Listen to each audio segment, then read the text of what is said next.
I stared at the paper in my hand, and the world seemed to tilt on its axis. The only sound in the room was the aggressive, rhythmic ticking of the grandfather clock in the hallway, like a countdown to my own funeral. My hands were shaking so violently that the paper rattled. It was a receipt from a private psychiatric facility called Serenity Hills. It was dated for tomorrow, paid in full. The patient's name, printed in bold, unforgiving black ink, was mine, Genevieve Sterling. He wasn't planning a vacation for our anniversary. He was planning to lock me away. Suddenly, the heavy oak front door downstairs slammed shut. The sound echoed through the marble foyer like a gunshot. "Genevieve, darling, I'm home early." Alistair's voice floated up the stairs, smooth, velvety, terrifying. The smell of his cologne, a sharp mix of sandalwood and cold steel, seemed to drift up instantly, choking me. I had maybe 30 seconds before he reached the bedroom. 30 seconds to hide the evidence, fix my face, and pretend I wasn't a woman who had just discovered her husband was erasing her from existence. I shoved the paper into my bra against my pounding heart and turned toward the mirror. My reflection stared back, pale, wide-eyed, a bird trapped in a glass cage. "Genevieve?" His footsteps hit the first stair. Thud, thud. "I'm here, Alistair," I called out, my voice cracking. I forced a smile onto my face, but my eyes looked dead. He was coming, and this time, I knew I had to kill the version of me that loved him, or he would kill me for real. To understand how I ended up trembling in a walk-in closet with a stolen receipt pressed against my skin, you have to understand the beginning. You have to understand the illusion. 3 years ago, I thought I had won the lottery of life. I was 32, working as a gallery assistant, barely making rent in a drafty apartment. Then came Alistair.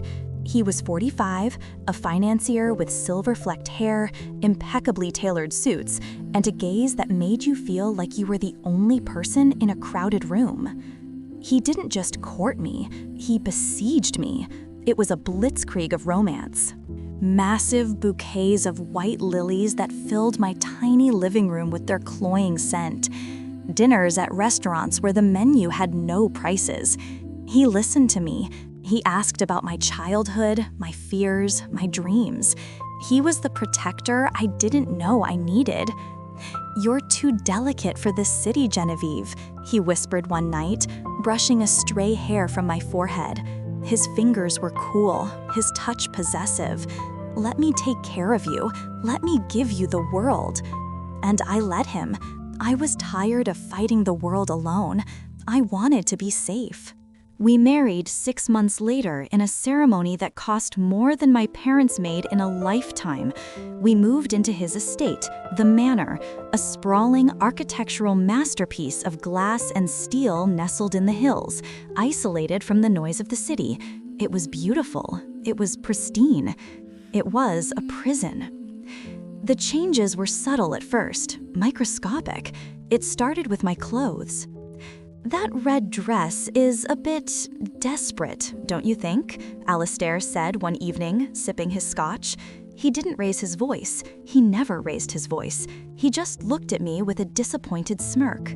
"A woman of your stature, my wife, should wear something more elegant, more muted." So I stopped wearing red. I started wearing creams, beiges, pastels. I blended into the walls of his house. Then came the isolation. "Why do you need to have lunch with Vivian?" he asked, scrolling through his phone. "Last time you saw her, you came home with a headache. She drains you, darling. I don't like seeing you drained. I just want you to be happy." He framed it as concern. He always did.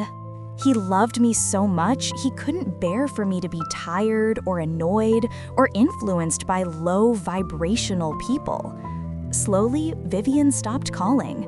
My sister, Cordelia, stopped visiting because Alistair would always find a way to make her feel unwelcome. A comment about her weight, a sneer at her job, until she just gave up. By the end of the first year, my world had shrunk to the size of the manor. My phone contacts were empty. My schedule was dictated by his needs. But the real terror wasn't the isolation. It was the gaslighting. It started with the keys. I would leave my car keys on the hook by the door. I knew I did. I was meticulous. But when I went to leave for the grocery store, they would be gone. "Alistair, have you seen my keys?" He would look up from his newspaper, his eyes full of pity.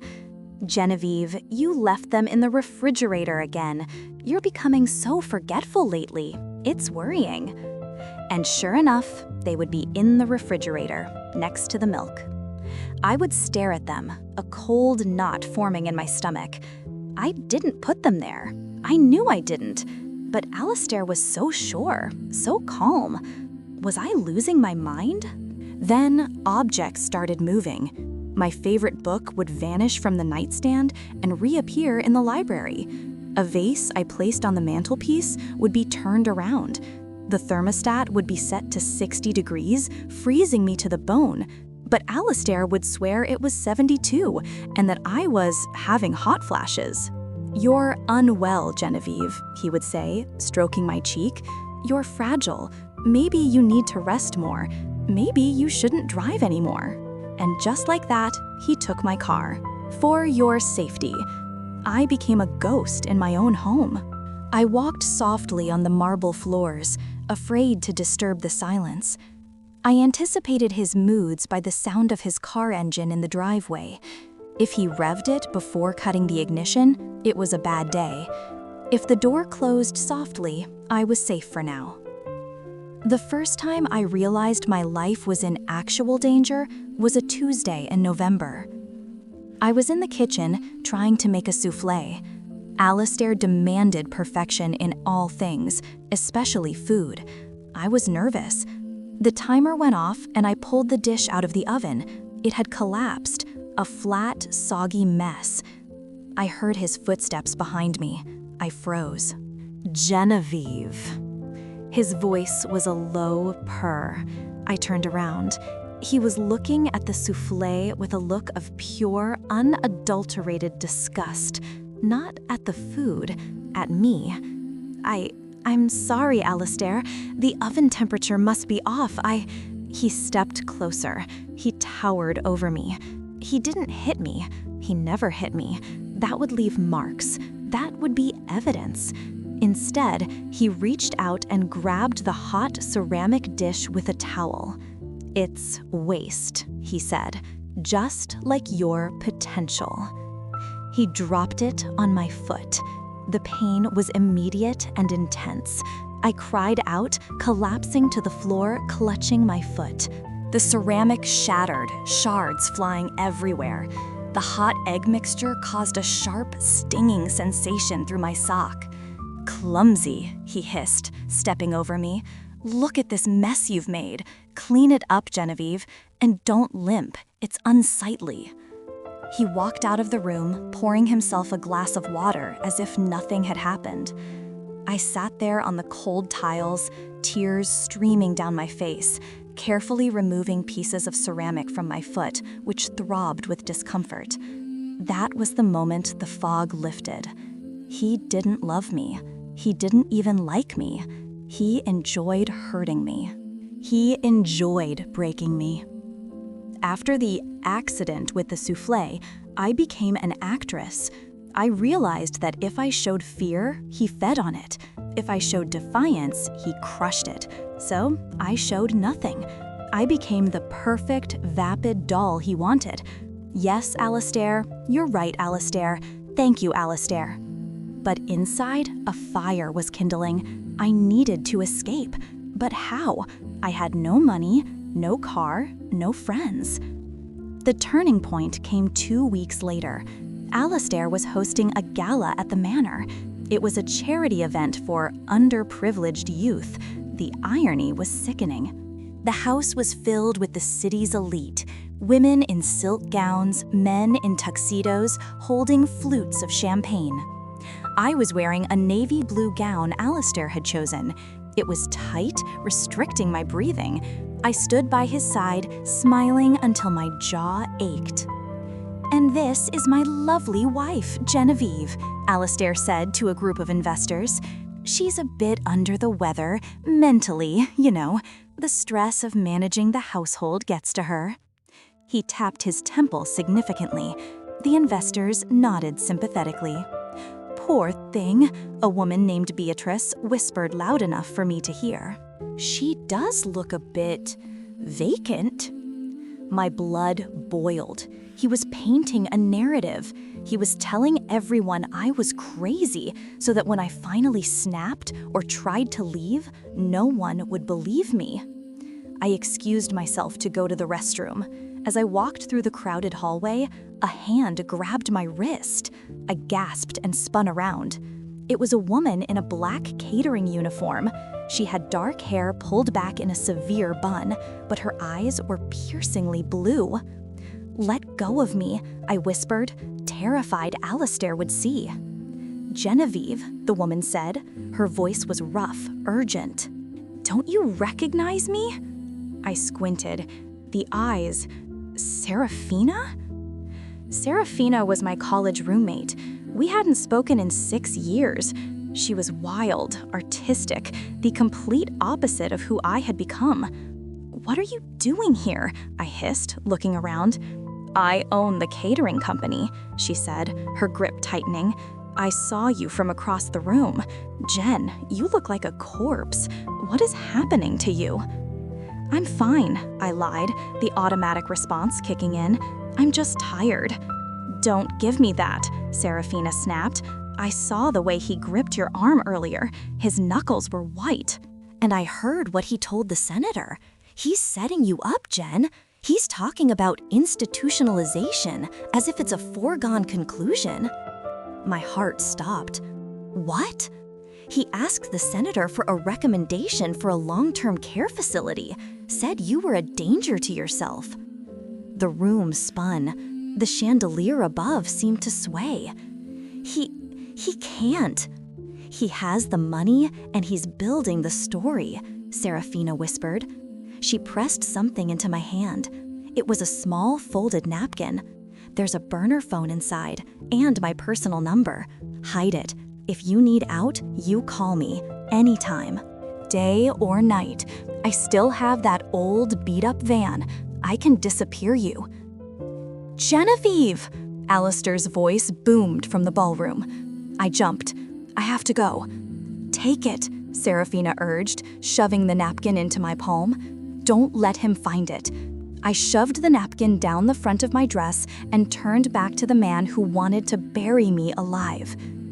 That night, after the guests left and Alistair had passed out from too much scotch, I locked myself in the bathroom. I turned on the shower to mask any noise. My hands shook as I unfolded the napkin. Inside was a tiny, cheap flip phone. It was the most beautiful thing I had ever seen. I couldn't call yet. It was too dangerous. Alistair had cameras. I knew he did. I had found one disguised as a smoke detector in the hallway. I suspected there were more. I hid the phone in the only place I knew he would never look, inside a box of tampons under the sink. Alistair was squeamish about female things. It was his one weakness. For the next week, I played the game, but I was watching him now. I watched him type the code into the security panel. 1984. Orwell, of course. I watched where he put his wallet when he slept. I watched the patterns of the security guards who patrolled the perimeter. But then, the timeline accelerated. I came home from a supervised walk in the garden to find Alistair in his study, shredding documents. He looked up, startled, then smiled that shark-like smile. "Good news, darling," he said. "I've booked us a trip, a second honeymoon, just you and me, a cabin in the mountains. No internet, no phone service, just nature." That sounds lovely, I said, my blood turning to ice. We leave in 2 days, he said. Pack light. You won't need much. I knew what that meant.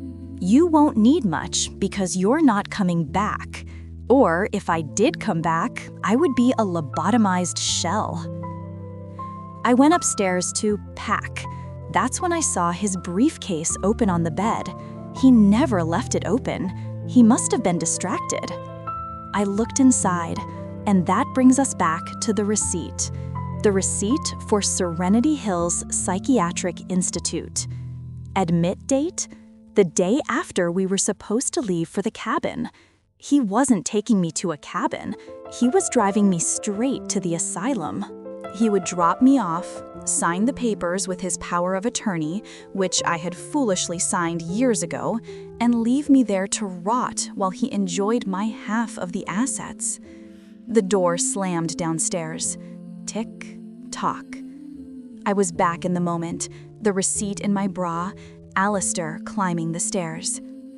I took a deep breath. I couldn't wait for the night. I couldn't wait for the perfect moment. I had to leave now. Genevieve! He was in the hallway. I grabbed a heavy bronze statue from the dresser, an abstract sculpture of a dancer. I held it behind my back. The bedroom door opened. Alistair stood there. He wasn't smiling anymore. He looked at the open briefcase on the bed. Then he looked at me. His eyes went dark. A predator realizing the prey has seen the trap. You touched my things, he said softly. The temperature in the room plummeted. I was just looking for a pen, I said, my voice trembling. You're lying. He stepped into the room and closed the door behind him. The click of the latch sounded like a coffin closing. What did you see? Nothing, Alistair, please. Give it to me. He held out his hand. I don't have anything. He lunged. For a man of his age, he was fast. He grabbed my hair, yanking my head back. I cried out, the pain radiating down my neck. You ungrateful little wretch, he spat, his face inches from mine. I gave you a life most women would kill for. And you snoop? You spy on me? You're going to lock me away, I screamed back, the adrenaline finally overriding the fear. I saw the receipt. It's for your own good, he roared, shaking me. You're sick, Genevieve. You're hysterical. Look at you. He raised his hand to strike me. I didn't think. I reacted. I swung the bronze statue from behind my back with every ounce of strength I had left. It connected with the side of his head with a heavy thud. Alistair's eyes went wide. He looked dazed. His grip on my hair loosened. He stumbled back, one hand going to his temple. When he pulled it away, his fingers were wet with a dark, alarming mark. He looked at the mark, then at me. Rage replaced the confusion, a primal, animalistic rage. He tried to speak, but only an incoherent sound escaped him. He lunged again, but he was slower this time. I sidestepped him. He crashed into the vanity table, sending perfumes and powders crashing to the floor. I ran. I didn't run for the door. I ran for the bathroom. I needed the phone. Get back,